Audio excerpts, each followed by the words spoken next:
ಏನು ನಿನ್ನ ಮೈ ಮುಟ್ಟೋವಷ್ಟು ಮುಂದುವರೆದು ಬಿಟ್ಟಿದ್ದಾನ ಅವನು? ಹೌದು ಡ್ಯಾಡಿ, ಉಪಾಯವಾಗಿ ಅವನಿಂದ ತಪ್ಪಿಸ್ಕೊಂಡ್ ಬಂದೆ. ಇಲ್ದೇ ಇದ್ರೆ ನನ್ ಲೈಫೇ ಹಾಳಾಗ್ತಾ ಇತ್ತು. ಇಷ್ಟು ಮುಂದುವರಿಯೋದಕ್ಕೆ ಅವನನ್ನು ಬಿಟ್ಟಿದ್ದೆ ತಪ್ಪು. ನಾನೇ ಸೇಡ್ ತೀರ್ಸ್ಕೊತೀನಿ ಅಂತ ನೀನೇ ನನ್ನನ್ನು ತಡೆದು ಬಿಟ್ಟೆ. ಇಲ್ದೆ ಹೋಗಿದ್ರೆ ಅವತ್ತೇ ನಾನು ಅವನನ್ನು ಹುಟ್ಟಲಿಲ್ಲ ಅನ್ನಿಸ್ಬಿಡ್ತಿದ್ದೆ. ಯಜಮಾನ್ರೆ, ಸಿಕ್ಬಿಡ್ತು, ಸಿಕ್ಕೇ ಬಿಡ್ತು. ಒಂದ್ ಐಡಿಯಾ. ಅವನ ಅಮ್ಮ ಅವ್ರ ಮೇಲೆ ಅತ್ಯಾಚಾರ ಮಾಡ್ದ ಅಂತ ಪೊಲೀಸರ ಕಂಪ್ಲೇಂಟ್ ಕೊಟ್ಬಿಡೋಣ. ನಾನೇ ಕಣ್ಣಾರೆ ಕಂಡೆ ಅಂತ ಸಾಕ್ಷಿ ಹೇಳ್ತೀನಿ. ಆಗ ಅವನಿಗೆ 10 ವರ್ಷ ಜೈಲು ಶಿಕ್ಷೆನೂ ಆಗತ್ತೆ, ಅವನ ಕಾಟನೂ ತಪ್ಪಾಗುತ್ತೆ. ಬೇಕುಫಾ ಬೇಕುಫಾ, ಚೆನ್ನಾಗಿರೋ ನನ್ನ ಮಗಳನ್ನ ಕೆಟ್ಟೋದ್ಲು ಅಂತ ನಾವೇ ಅಪಪ್ರಚಾರ ಮಾಡಿದ್ರೆ ನಾಳೆ ಅವಳನ್ನ ಯಾರು ಮದುವೆ ಮಾಡ್ಕೋತಾರೆ? ಯೋಗ್ಯಂತಂದು. ಅಯ್ಯಯ್ಯೋ, ಇದನ್ನೆಲ್ಲ ನಾನು ಯೋಚನೆ ಮಾಡ್ಲಿಲ್ವೇ? ಅಷ್ಟು ಯೋಚನೆ ಮಾಡೋ ಶಕ್ತಿ ನಿನಗಿದ್ದಿದ್ರೆ ನೀನ್ ಯಾಕಿನ್ನು ಕೈ ಚೀಲವಾಗೇ ಇರ್ತಿದ್ದೆ. ಸುಮ್ಮನಿರ್ಲಿ, ನಡೆಯಲ್ಲ ನೀನ್ ನಾಳೆ. ಹಲೋ ಪಾರ್ಟ್ನರ್, ರೆಡಿ ಆಗಿದೆ ತಾನೆ? ಬಾ ಹೋಗೋಣ. ಇಲ್ಲ ಗೋಪಾಲ, ನಾನಿವತ್ ಮನೆ ಬಿಟ್ಟು ಎಲ್ಲೂ ಬರಕ್ಕಾಗಲ್ಲ. ಯಾಕೆ? ಏನೋ ದೊಡ್ಡ ಸಮಸ್ಯೆಯಲ್ಲಿ ಸಿಕ್ಕಾಕೊಂಡಿರೋ ಹಾಗೆ ಒದ್ದಾಡ್ತಿದ್ಯಲ್ಲ, ಏನ್ ಸಮಾಚಾರ? ಅದೇ ಆನಂದ್ ವಿಷಯ ನಿನ್ಗೆ ಹೇಳದ್ನಲ್ಲ, ಅವಂದೇ ದೊಡ್ಡ ಸಮಸ್ಯೆ ಆಗಿದೆ. ಇವತ್ತು ಅವ್ನು ನಮ್ಮ ಮನೆಗೆ ಬಂದು ಆಶಾಗ್ ಬುದ್ಧಿ ಕಲಿಸ್ತೀನಿ ಅಂತ ಹಠ ತೊಟ್ಟಿದ್ದಾನಂತೆ. ವಾಟ್ ಮಿಸ್ಟರ್ ರಂಗನಾಥ್, ಯಾವನೋ ಕೂಲಿ ಮಾಡ್ಕೊಂಡು ಬಿದ್ದಿರೋ ಭಿಕಾರಿ ಆಡಿದ ಮಾತನ್ನೇ ದೊಡ್ಡ ಸಮಸ್ಯೆ ಅಂತ ತಿಳ್ಕೊಂಡು ಒದ್ದಾಡ್ತಾ ಇದೆಯಲ್ಲ, ಈ ಮನೆ ಬಾಗಿಲಿಗೆ ಬರೋಷ್ಟು ಧೈರ್ಯ ಇದೆಯಾ ಅವನಿಗೆ? ಇದು ಅಷ್ಟೊಂದು ಉದಾಸೀನ ಮಾಡುವಂತ ವಿಚಾರ ಅಲ್ಲ ಗೋಪಾಲ. ಮೊದಲೇ ಕೆಟ್ಟ ಜನ, ಏನ್ ಮಾಡೋದಕ್ಕೂ ಹೆಸೋದಿಲ್ಲ. ಅದಕ್ಕೆ ಇವತ್ತು ಮನೇಲೆ ಇದ್ಬಿಡ್ಬೇಕು ಅಂತ ತೀರ್ಮಾನ ಮಾಡ್ಬಿಟ್ಟಿದ್ಯಾ? ಚೆನ್ನಾಗಿದೆ. ಇವತ್ತು ಮಿನಿಸ್ಟರ್ ಅಪಾಯಿಂಟ್ಮೆಂಟ್ ಕೊಟ್ಟಿದ್ದಾರೆ. ಇದೇ ಸಮಯದಲ್ಲಿ ಅವ್ರ ಮುಖಾಂತರ ನಮ್ ಕಾರ್ಯ ಸಾಧಿಸ್ಕೊಳ್ದೆ ಹೋದ್ರೆ ಮುಂದೆ ನಮಗ್ ಫ್ಯಾಕ್ಟ್ರಿ ಕಟ್ಟೋದಕ್ಕೆ ಜಾಗನೇ ಸಿಕ್ಕೋದಿಲ್ಲ. ಮೊದ್ಲು ನಮ್ ಕೆಲಸ ನೋಡೋಣ, ನಡಿ. ಸರಿ, ಆಶಾನು ಜೊತೆಲೆ ಕರ್ಕೊಂಡು ಹೋಗೋಣ. ಬೇಡವೋ, ಆಶಾನು ಅಲ್ಲಿ ಕರ್ಕೊಂಡು ಹೋದ್ರೆ ನಮ್ ವ್ಯವಹಾರಕ್ಕೆ ತೊಂದರೆ ಆಗುತ್ತೆ. ಅವಳ ಜೊತೆಗೆ ನಮ್ ವಿನೋದ್ ಇರ್ತಾನೆ. ಆ ಆನಂದಲ್ಲ, ಅವನಂತ 10 ಜನ ಬಂದ್ರು ಕೈ ಕಾಲು ಮುರಿದು ಕಳಿಸ್ತಾನೆ. ಡ್ಯಾಡಿ, ಆಶಾನ್ ಕಾಪಾಡೋ ಜವಾಬ್ದಾರಿ ನನಗಿರ್ಲಿ. ನೀವು ಧೈರ್ಯವಾಗಿ ಹೋಗಿ ಬನ್ನಿ. ಆಶಾ, ಧೈರ್ಯವಾಗಿರಮ್ಮ. ಈ ಮನೆ ಸುತ್ತನೂ ನಮ್ ಜನ ಕಾಯ್ತಾ ಇರ್ತಾರೆ. ಅಪ್ಪಿ ತಪ್ಪಿ ಅವನು ಈ ಕಡೆ ಬಂದ್ರು ಅವನ್ ಕೈ ಕಾಲು ಮುರಿದು ಬಿಡ್ತಾರೆ. ವಿನೋದ್, ಡ್ಯಾಡ್, ಇವಳ ಕಡೆ ಗಮನ ಇರ್ಲಿ. ಸರಿ. ಹೊತ್ತಾಯ್ತು, ಬಾರ ರಂಗು, ಬಾಬಾ.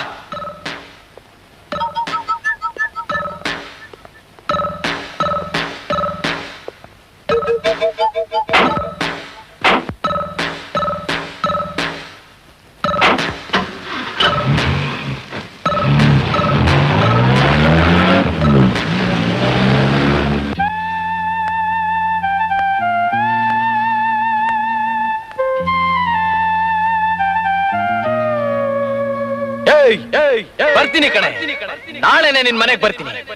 ನಾನು ಅಂಜದ ಗಂಡು ಅನ್ನೋದನ್ನ ಮರಿಬೇಡ.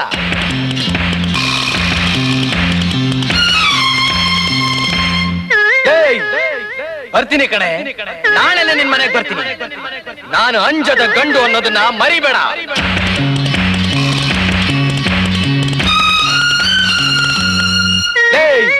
ಬರ್ತೀನಿ ಕಣೆ, ನಾಳೆನೆ ನಿನ್ ಮನೆಗೆ ಬರ್ತೀನಿ. ನಾನು ಅಂಜದ ಗಂಡು ಅನ್ನೋದನ್ನ ಮರಿಬೇಡ.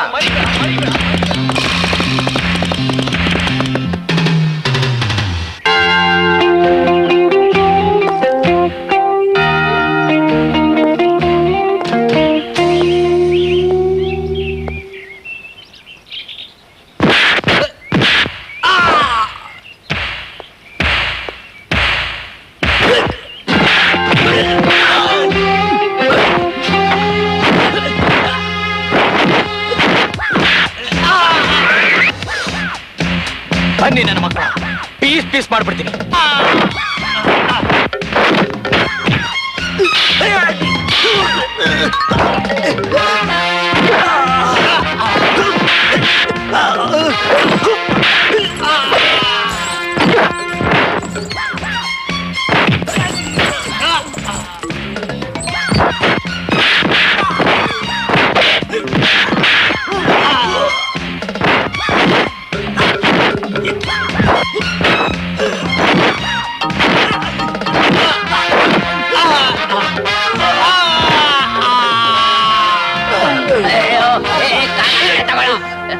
ಯಾರಾದ್ರೂ ನನ್ನ ತಂಟೆಗೆ ಬಂದ್ರೆ ಪೀಸ್ ಪೀಸ್ ಮಾಡಾಕ್ಬಿಡ್ತೀನಿ.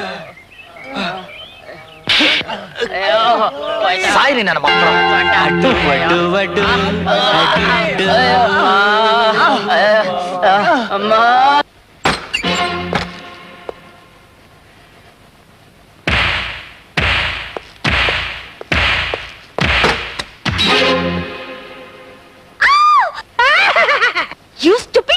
ನನ್ ಬೆಡ್ರೂಮ್ ಬರಕ್ಕೆ ಎಷ್ಟು ಧೈರ್ಯ ನಿಂಗೆ? Get out. ಏನಲೇ, ನನ್ನ ಕಾಲು ಹಿಡ್ಕೊಂಡು ಕೇಳ್ಕೊಂಡಿಯಲ್ಲ ಅಂತ ಕರುಣೆ ತೋರಿಸಿದ್ರೆ, ಗಂಡಸಾಗಿದ್ರ ಮನೆಗ್ ಬಾ ಅಂತ ಚಾಲೆಂಜ್ ಮಾಡಿದ್ಯಲ್ಲ, ಈಗ ಗೊತ್ತಾಯ್ತಾ ನಾನು ಯಾರು ಅಂತ? ಅಂಜದ ಗಂಡು. ಅಂಜಿಕೆ ಅನ್ನೋ ಶಬ್ದ ನನ್ನ ಡಿಕ್ಷನರಿಲೇ ಇಲ್ಲ ಕಣೆ. ಏಯ್ ಬೇಡ ಬೇಡ, ನನ್ ಮೈ ಏನಾದ್ರೂ ಮುಟ್ಟಿದ್ರೆ ನಮ್ ಡ್ಯಾಡಿ ನಿನ್ನ ತುಂಡು ತುಂಡ ಕತ್ತರಿಸಿ ಹಾಕಿಸ್ಬಿಡ್ತಾರೆ. ಕತ್ತರಿಸ ಹಾಕೋಕ ನಾನೇನು ಕುರಿ ಮರಿನಾ? ಈಗ ನಿನ್ನ ಮೈ ಮುಟ್ಟೋದೊಂದೇ ಅಲ್ಲ, ನಿನ್ನ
ಏನು ದೊಡ್ಡ ರೌಡಿನ ನೀನು?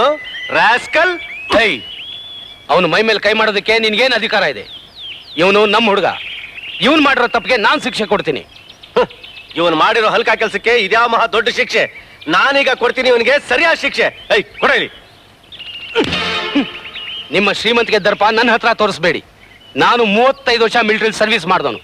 ಯಾವ ತಪ್ಪಿಗೆ ಯಾವ ಶಿಕ್ಷೆ ಕೊಡ್ಬೇಕು ಅಂತ ನನಗೂ ಚೆನ್ನಾಗಿ ಗೊತ್ತು. ಇವನ್ ಮಾಡಿರೋದೇನೋ ತಪ್ಪು ನಿಜ, ಆದ್ರೆ ನಿಮ್ ಹುಡುಗಿ ಮಾಡಿರೋದು ಮಾತ್ರ ಸರಿನಾ? ರೌಡಿಗಳನ್ನ ಬಿಟ್ಟು ಹೊಡಿಸಿ ಕೈಗೆ ಹಗ್ಗ ಕಟ್ಟಿ ಕುದುರೆ ಹಿಂದೆ ಎಳ್ಕೊಂಡು ಹೋದ್ರೆ ಯಾವ ಗಂಡಸಕ್ ತಾನೇ ರೋಷ ಬರಲ್ಲ. ಕೂಲಿ ಮಾಡೋನ್ಗೂ ಆತ್ಮಾಭಿಮಾನ ಇರುತ್ತೆ ಅನ್ನೋದನ್ನ ಮರಿಬೇಡಿ.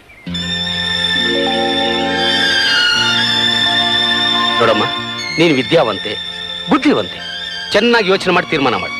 ನೀನು ಮಾಡಿದ ತಪ್ಪಲ್ಲ, ಅವನ್ ಮಾಡಿದ್ ಮಾತ್ರ ತಪ್ಪು ಅನ್ನೋದೇ ನೀನ್ ತೀರ್ಮಾನ ಆದ್ರೆ ತಗೋ, ಈ ಚಾಟಿಲಿ ನೀನ್ ಕೈ ಸೋಲೋವರ್ಗ ಅವ್ನ್ ಹೊಡಿ. ತಗೋ ತಗೋ ಆಶಾ, ಇವನ್ ಜೀವ ಹೋಗೋವರೆಗೂ ಚರ್ಮ ಸುಲ್ಬಿಡು.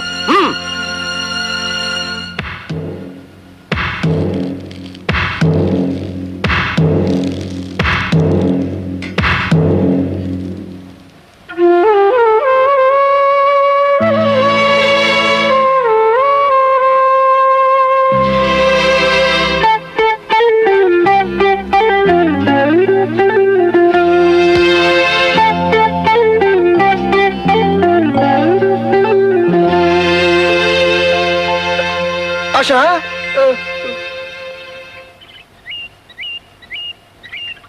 ನೋಡ, ಅವಳು ನಿನಗೆ ಶಿಕ್ಷೆ ಕೊಡದೇ ಇದ್ರು ಈಗ ನೀನ್ ಶಿಕ್ಷೆ ಅನುಭವಿಸ್ಲೇಬೇಕು. ಹೊತ್ತು ಮುಳುಗೋವರೆಗೂ ನೀನು ಹೀಗೆ ನಿಂತಿರ್ಬೇಕು. ಒಂದ್ ತೊಟ್ಟು ನೀರ್ನು ಕುಡಿಬಾರ್ದು, ಗೊತ್ತಾಯ್ತಾ?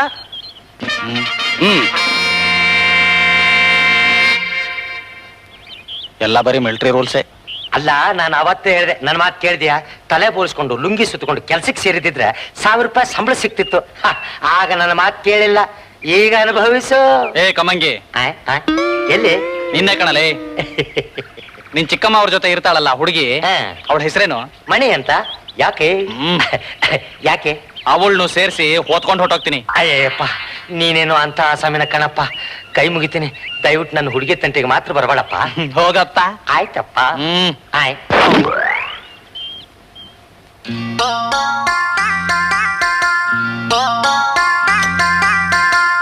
ಅಮರೇ, ಅಮರೇ, ಏನು?